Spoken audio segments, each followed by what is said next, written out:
was not alone. The room was the same, unchanged in any way since I came into it.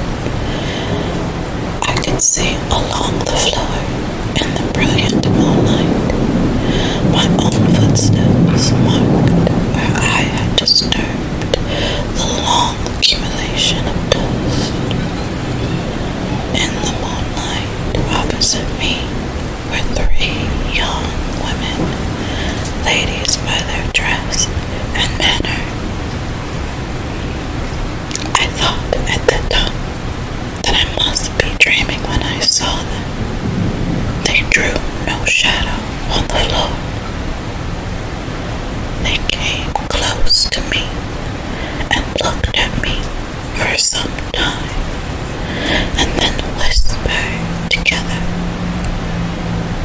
2 were dark and had high aquiline noses, like the Count, and great dark piercing eyes that seemed to be almost red when contrasted with the pale yellow moon. The other was fair as can be, with great masses of golden hair and eyes like pale sapphire. I seemed somehow to know her face, and to know it in connection with some dreamy fear, but I could not recollect at the moment how or where. All 3 had brilliant white teeth that shone like pearls against the ruby of their voluptuous lips. There was something about them that made me uneasy, so longing, and at the same time, so deadly fear. I felt at heart a wicked, burning desire that they would kiss me. It is not good to note this down, lest someday it should meet Mina's eye and cause her pain. But it is true. They whispered together, and then they all 3 laughed. Such a silvery musical laugh, but as hard as though the sound never could have come through the softness of human lips. It was like the intolerable tinkling sweetness of water glasses when played on by a cunning hand. The fair girl shook her head coquettishly, and the other 2 urged her on. One said, "Go on, you are first, and we shall follow. Yours is the right to begin." The other added, "He is young and strong. Their kisses were us all." I lay quiet, looking out from under my eyelashes in an agony of delightful anticipation. The fair girl advanced and bent over me till I could feel the movement of her breath upon me. Sweet it was in one sense, honey sweet, and sent the same tinkling through the nerves as her voice, but with a bitter underlying the sweet, a bitter offensiveness as one smells in blood.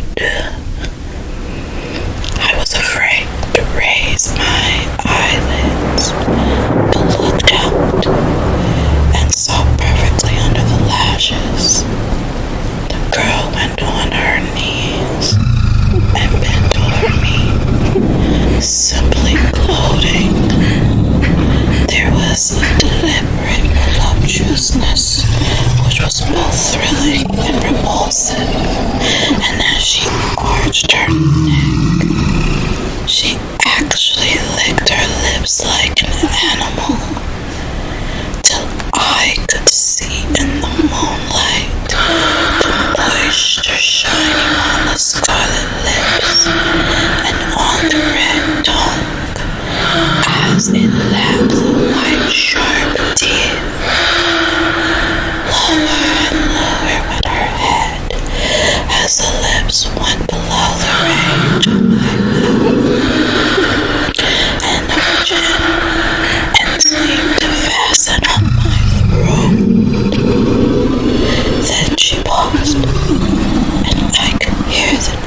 swept through me as quick as lightning. I was conscious of the presence of the Count, and of his being as if lapped in storm of fury. As my eyes opened involuntarily, I saw his strong hand grasp the slender neck of the fair woman, and with giant's power draw it back. The blue eyes transformed with fury, the white teeth jamming with rage, the fair cheeks blazing with passion. But the Count, never did I imagine such wrath and fury, even to the demons of the pit. His eyes were positively blazing. The red light in them was lurid, as if the flames of hellfire blazed behind them. His face was deathly pale, and the lines of it were drawn like wires. The thick eyebrows that met over the nose now seemed like a heavier bar of white-hot metal. With a fierce sweep of his arm, he hurled the woman from him, and then motioned to the others, as though he were beating them back. It was the same imperious gesture I had seen used to the wolves, in a voice which, though low and almost in a whisper, seemed to cut through the air and then ring in the room. He said, "How dare you touch him, any of you? How dare you cast eyes on him when I had forbidden it? Back, I tell you all, this man belongs to me. Beware how you meddle with him, or you'll have to deal with me." The fair girl, with a laugh of ribald coquetry, turned to answer him. "You yourself never loved. You never loved." On this the other women joined, and such a mirthless, hard, soulless laughter rang through the room that it almost made me faint to hear. It seemed like the pleasure of fiends. Then the Count turned, after looking at my face attentively, and said in a soft whisper, "Yes,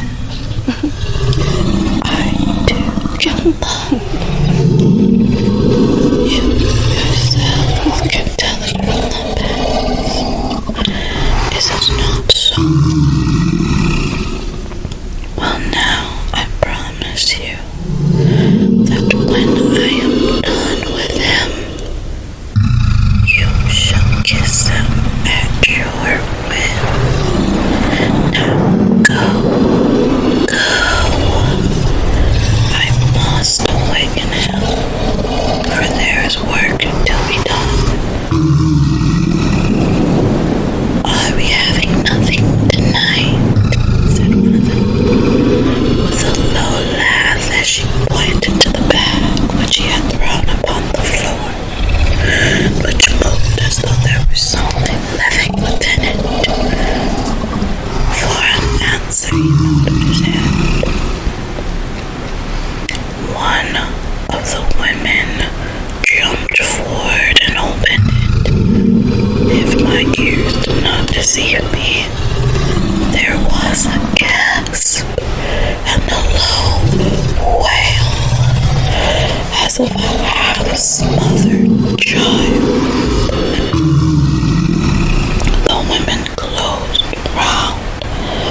rays of the moonlight and pass out through the window, for I could see outside the dim, shadowy forms for a moment before they entirely faded away. Then the horror overcame me, and I sank down, unconscious.